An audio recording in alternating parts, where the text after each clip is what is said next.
ഈ സൺഡേ എന്താ പരിപാടി? സൺഡേ ഇപ്പം പ്രത്യേകിച്ച് പരിപാടിയൊന്നുമില്ല. ഇനിയിപ്പം ജോലിയായിട്ട് വല്ല തിരക്ക് വരികയാണെങ്കിൽ മാത്രമേ ഉള്ളൂ. നിനക്ക് കടല വേണോ? ആ. എന്നാ പിടി ചേട്ടാ, 2 കടല.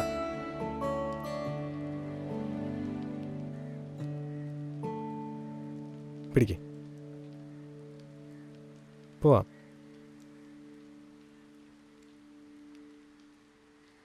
ആ അത് ശരി, ഇതുവരെ പൊടിച്ചില്ലേ? ഇത് രണ്ടും കൂടെ ഞാൻ ഇങ്ങനെ ഇങ്ങതാ.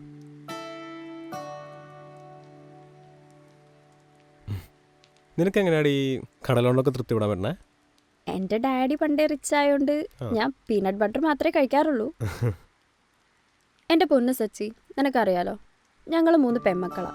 കള്ളും കുടിച്ചു വരുന്ന അച്ഛൻ ആകെ വാങ്ങി തന്നിരുന്ന ഒരു ലക്ഷറി സാധനം എന്ന് പറഞ്ഞാൽ ഈ കപ്പലണ്ടിയാ. പിന്നെ സ്നേഹം കൂടിക്കഴിഞ്ഞാൽ അത് കപ്പലണ്ടി മിഠായി ആവും. അല്ല, നിന്റെ പിറന്നാളായിട്ട് നിനക്കൊന്നും വേണ്ടേ? അത് പറഞ്ഞില്ലല്ലോ. എനിക്കൊന്നും വേണ്ട. ഷേടാ, എന്നാ വാ, നമുക്ക് 2 ഫലൂഡ കഴിക്കാം. തൊണ്ട സീന, തണുപ്പ് പിടിക്കും. എന്നാ പിന്നെന്താ വേണ്ടേന്ന് പറ, എന്നല്ലേക്ക് മേടിച്ചു തരാൻ പറ്റുള്ളൂ. നീങ്ങ വന്നേ, എനിക്കേ നിന്റെ കൂടെ ഇങ്ങനെ അങ്ങ് നടന്നാൽ മതി.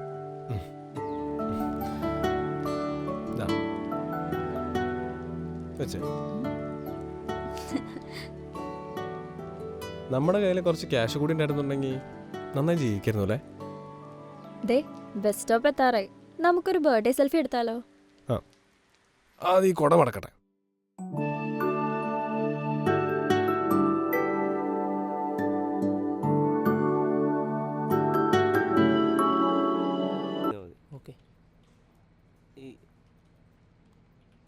അങ്ങനെ ആക്കണല്ലേ?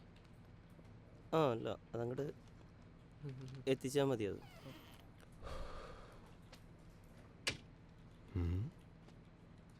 ആ സച്ചി, നിന്നെ HR അന്വേഷിക്കണ്ടായിരുന്നു കേട്ടോ. എന്താണെന്നറിയില്ല, എന്തോ ജോലി സ്ഥിരപ്പെടുത്തുന്ന കാര്യമൊക്കെ പറയുന്നുണ്ടായിരുന്നു. ജോലി സ്ഥിരപ്പെടുത്തുന്ന കാര്യം? ആഹാ, കോളടിച്ചല്ല. എടാ, KNK സ്റ്റാഫ് എന്നൊക്കെ പറഞ്ഞാൽ തന്നെ എന്താ വില? എടാ, സംഭവമൊക്കെ ഓക്കെ, പക്ഷേ ഉള്ളാണെന്ന് പോയി ചോദിച്ചോട്ടെ. Anyway, congrats.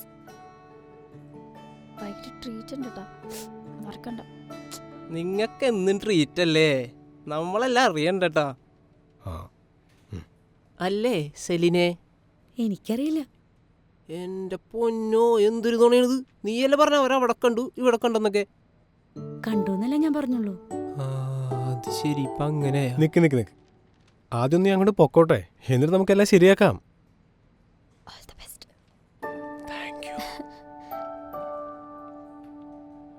പോയിട്ടോ. അവ പോയിട്ട് വരുമ്പോഴത്തേക്ക് നമുക്ക് കുറച്ച് ലഡു വാങ്ങിച്ചു വെച്ചാലോ? കാശെടു, ലഡു വാങ്ങട്ടെ. ഞാനെന്തിനു വാങ്ങിച്ചേരണം? അവനല്ലേ ഇങ്ങോട്ട് വാങ്ങിച്ചേരണ്ടേ? ഓ, അത് ഞാൻ തരാം. ഇന്നെങ്കിലും നീ പൈസ ഇറക്കിയല്ല. ഇന്ന് 2 ലഡു തിന്നിട്ട് കാര്യമുള്ളൂ. പിന്നെ ഓറഞ്ച് ലഡു വാങ്ങിച്ചാൽ മതി, അവൻ അതാ ഇഷ്ടം. ഓക്കെ.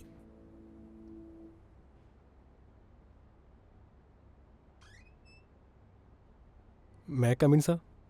ആ, വാ. ഇൻസ്റ്റാഗ്രാം കണ്ടുപിടിച്ച സുക്കർബർഗിനെ സമ്മതിക്കണം. ചിരിച്ച് മനുഷ്യൻ്റെ ഊപ്പാട് കളിക്കി. സാർ, സത്യം പറഞ്ഞാൽ ഇൻസ്റ്റ കണ്ടുപിടിച്ചത് സക്കർബർഗ് അല്ല, അത് കെയിൻ സിസ്റ്റം മൈഗ്രേക്കറോ. പിന്നീട് അത് ആ കമ്പനി സക്കർബർഗ് മേടിച്ചെന്നേ ഉള്ളൂ. തനിക്കല്ല അറിയാല്ലേ?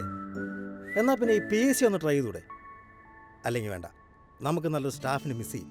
തായിരിക്കും. Thank you sir. ചായ കുടിച്ചിരുന്നോ? ആ, കുടിച്ചിരുന്നു സാർ. നാട്ടിൽ പോയിട്ട് എന്തെങ്കിലും വിശേഷം? കുഴപ്പമില്ല, എല്ലാവർക്കും സുഖം. ആ, പിന്നെ സച്ചിനെ. ആ സാർ.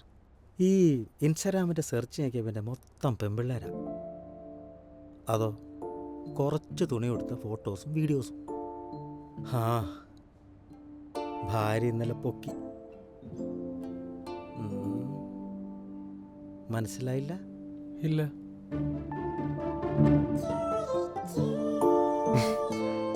പുറത്ത് നിന്ന് ഇൻസ്റ്റാഗ്രാം തുറക്കാൻ പറ്റാത്ത അവസ്ഥയായി. ഒന്ന് ഓഫാക്കിത്താ.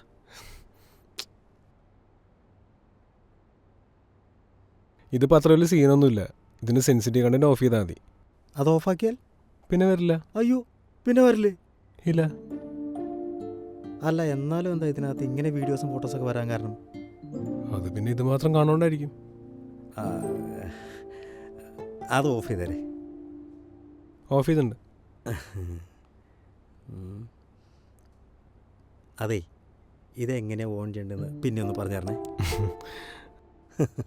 ആ പിന്നെ ജോലിയൊക്കെ എങ്ങനെ പോകും? ആ സാർ, നന്നായി പോകുന്നു. ഇപ്പോൾ സച്ചിൻ ഇപ്പോൾ എത്ര വയസ്സായി? എനിക്കിപ്പം 29 കഴിഞ്ഞു സാർ. ഓ, അപ്പോൾ സെറ്റിലാവാനുള്ള പ്രായമൊക്കെ ആയി.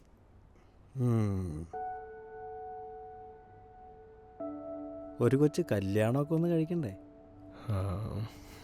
വേണം. ഓ, ആരെയോ കണ്ടു വെച്ചിട്ടുണ്ടെന്ന് തോന്നുന്നുണ്ടല്ലോ. ആ അത് വിട്, ഞാൻ ഒരു കാര്യം ചോദിക്കട്ടെ. Sure sir. ഇപ്പോൾ തനിക്കൊരു കല്യാണമൊക്കെ വരുമ്പോൾ തന്നെ കുറിച്ച് ആദ്യമായിട്ട് അന്വേഷിക്കുന്നത് എവിടെയായിരിക്കും? അത് പിന്നെ അതെന്ത് സാർ അങ്ങനെ ചോദിച്ചേ? ആ താൻ പറ. അതിപ്പം മോസ്റ്റ്ലി നാട്ടിലൊക്കെ. നാട്ടിലും അടുത്ത കവല അങ്ങനെയൊക്കെയല്ലേ അല്ലേ? ആ അതെ. അപ്പോൾ എന്തു പറയും? അവനിവിടെ KNK ഇൻ്റർനാഷണൽ ഇലക്ട്രിക്കൽ എഞ്ചിനീയറാണ്, സ്ഥിര ജോലി, സ്ഥിര വരുമാനം അങ്ങനെയൊക്കെയല്ലേ? അതിപ്പം സ്ഥിരമായി കഴിഞ്ഞാൽ അങ്ങനെയൊക്കെ തന്നെ. ഇവിടെ വരുന്നതിന് മുമ്പ് സച്ചിൻ എവിടെയായിരുന്നു? ഞാൻ ഈ ചെറിയ വയറിംഗ് പണിക്കൊക്കെ പോകുമായിരുന്നു. ആ സമയത്താണ് കല്യാണം വരുന്നതെങ്കിലോ വയറിങ് പണിക്ക് വരുന്ന ഒരുത്തൻ, അങ്ങനെയല്ലേ ഉള്ളൂ. അതുകൊണ്ട് ഈ സമയത്ത് നിനക്ക് പറ്റിയ പണി ഇത് തന്നെ. പിന്നെ നമ്മുടെ കമ്പനി നിനക്ക് സാലറി കൂട്ടിത്തരാൻ തീരുമാനിച്ചിട്ടുണ്ട്. 2 വർഷമായില്ലേ താനിവിടെ ജോലിക്ക് വരാൻ തുടങ്ങിയിട്ട്. Thank you sir. നിനക്ക് ഞങ്ങൾ 1000 രൂപ കൂട്ടിത്തരാൻ തീരുമാനിച്ചിട്ടുണ്ട്. സന്തോഷമായില്ലേ? എന്താ സാർ 1000 രൂപയോ? സാർ ഞാനിവിടെ വന്നപ്പോൾ എൻ്റെ സാലറി 10,000 രൂപയായിരുന്നു. ഇപ്പോൾ 2 വർഷമായി. വന്ന സമയത്ത് 6 മാസം കഴിഞ്ഞിട്ട് 14,500 രൂപ ആക്കി തരാമെന്നാണ് പറഞ്ഞേ. എന്നിട്ട് 1 രൂപയിലും കൂട്ടിയിട്ടില്ല. എന്നിട്ട് ഇപ്പോൾ 2 വർഷത്തിന് ശേഷം 1000 രൂപയോ? സാറിനൊരു കാര്യം അറിയോ? ഈ എറണാകുളത്തിനൊക്കെ ജീവിക്കണമെന്നുണ്ടെങ്കിൽ എത്ര രൂപ വേണമെന്ന്? പിന്നെ PF ബാക്കി കട്ടിങ് കഴിഞ്ഞാൽ എൻ്റെ കയ്യിൽ എത്ര വരണേന്ന് സാറിന് അറിയോ? അതിപ്പോൾ നോക്കേണ്ടി വരും. ഞാൻ ക്വിറ്റ് ചെയ്യാൻ പോകണം സാറേ. അപ്പോൾ ഞാൻ പറഞ്ഞത് തനിക്കൊന്നും മനസ്സിലായില്ലേ? മനസ്സിലായിട്ടില്ല, ഇനി മനസ്സിലാവാനും പോകണില്ല. ഞാൻ എന്തിനാ എഞ്ചിനീയറിംഗ് പഠിച്ചതെന്ന് എനിക്ക് മനസ്സിലായിട്ടില്ല. കാശിലാഞ്ഞിട്ട് ഈ കമ്പനിയിൽ എന്തിനാ ജോലിക്കാരെന്ന് എനിക്ക് മനസ്സിലായിട്ടില്ല. Reputation. Just help with the reputation. ആണോ? എന്നിട്ട് സാർ നേരത്തെ പറഞ്ഞില്ലേ ആ വയറിംഗ് പണി, അതിന് പോയൊരു ദിവസം 1000 രൂപ വെച്ച് കിട്ടും. പിന്നെ കല്യാണം, അതുപോലെ ആ ജോലിക്ക് പോയി കഴിഞ്ഞാൽ പെണ്ണ് കിട്ടില്ലാന്നൊന്നുമില്ലല്ലോ. കുഴപ്പമില്ല. അത്രേ സത്യം പറഞ്ഞാൽ മടുത്തു. സാലറി ഇന്ന് കൂടും നാളെ കൂടുന്നു കരുതി കടം കൊടുക്കാനുള്ള അടുത്ത് അവധി പറഞ്ഞാൽ മടുത്തു. സാറിനൊരു കാര്യം അറിയോ? ഞങ്ങളുടെ കുടുംബത്തിലൊരു അസുഖം വന്നാൽ താളം തെറ്റുന്ന കുടുംബം വെച്ചിട്ടാണ് സാർ ഞങ്ങളുടെ ഈ ടെൻഷനും പ്രഷറും വേറെ. ഞാൻ വല്ല വയറിംഗ് പണിക്ക് ചുമരുത്തി വിളിക്കാനോ പൊക്കോളാം. അതാകുമ്പോൾ ഈ ടെൻഷനും പ്രഷറൊന്നും ഇല്ലല്ലോ. പിന്നെ എന്നെ ഇഷ്ടപ്പെടുന്നൊരു പെണ്ണുണ്ട് അവിടെ. അവിടെ എന്നെ പ്രേമിച്ചത് ഈ ജോലി ഉണ്ടോന്നല്ല, ഞാൻ അവളെ തന്നെ കെട്ടിക്കോളാം. എടോ, താൻ തൻ്റെ ജീവിതം കളയാണ്. 2 കൊല്ലം ഞാൻ നിങ്ങൾക്ക് വേണ്ടി പണിയെടുത്തില്ലേ? അന്ന് കളഞ്ഞ ജീവിതം അത് തിരിച്ചു പിടിക്കാൻ പറ്റി ഞാൻ നോക്കട്ടെ. Okay, as you wish. എടാ, മറ്റൊന്ന് ഓണാക്കാൻ പറഞ്ഞു എന്നിട്ട് ഓടാ.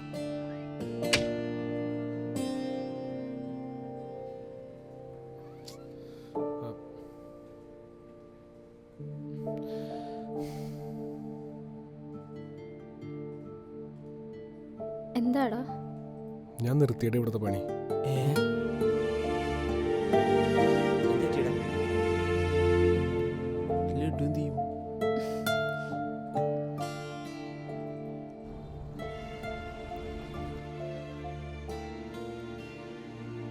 ആയിരം രൂപ, വെറും 1000 രൂപ കൂട്ടിത്തരാമെന്ന് പറഞ്ഞേ. ഞാൻ 2 വർഷം ജോലി ചെയ്തതിൻ്റെ കൂലി. എടാ, ഇവിടെ 5 വർഷം ജോലി ചെയ്തിട്ട് എനിക്ക് 10,000 രൂപ ശമ്പളം. അതെനിക്ക് മനസ്സിലാവാത്തേ. സത്യം പറഞ്ഞാൽ നാട്ടിൽ ആശാനോട് പണിക്ക് പോകുമ്പം ഒന്നും അറിയേണ്ട ആവശ്യം ഉണ്ടായിരുന്നില്ല. പിന്നെ നാട്ടിൽ നിന്ന് രക്ഷപ്പെടണം, പുറത്തൊക്കെ ഒന്ന് പോകണം എന്ന് പറഞ്ഞിട്ട് എറണാകുളത്തേക്ക് വന്നേ. ഇവിടെ വന്നിട്ടാണെങ്കിൽ നിന്നെ കണ്ടതല്ലാതെ വേറൊരു നല്ല കാര്യം എൻ്റെ ലൈഫിൽ നടന്നിട്ടില്ല. ഇനിയിപ്പം ആരെങ്കിലും ശാപമായിരിക്കുമോ? ശാപം കോപ്പാണ്. എടാ, നീ അടുത്ത പരിപാടി നോക്ക്. ഈ കമ്പനി പൂട്ടിയാൽ നീ ജീവിക്കില്ലേ? നമ്മൾ ജീവിക്കില്ലേ?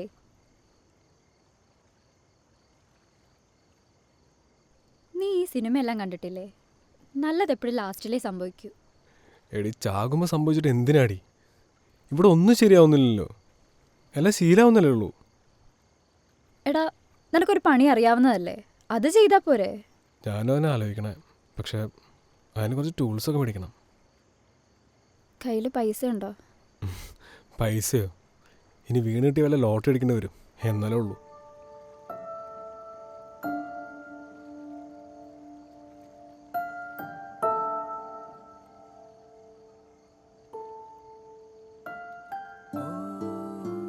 അല്ല, നീ എന്താ ഉദ്ദേശിക്കണേ? നീ ഇത് വെക്ക്. എടി ഇതൊന്നും വേണ്ട, നീ വെച്ചേ. എടാ കാര്യം നടക്കട്ടെ. പിന്നെ ഇത് വിൽക്കണ്ട, പണയം വെച്ചാൽ മതി. അമ്മയുടെയാ, പിന്നെ തിരിച്ചെടുത്ത് തരണം.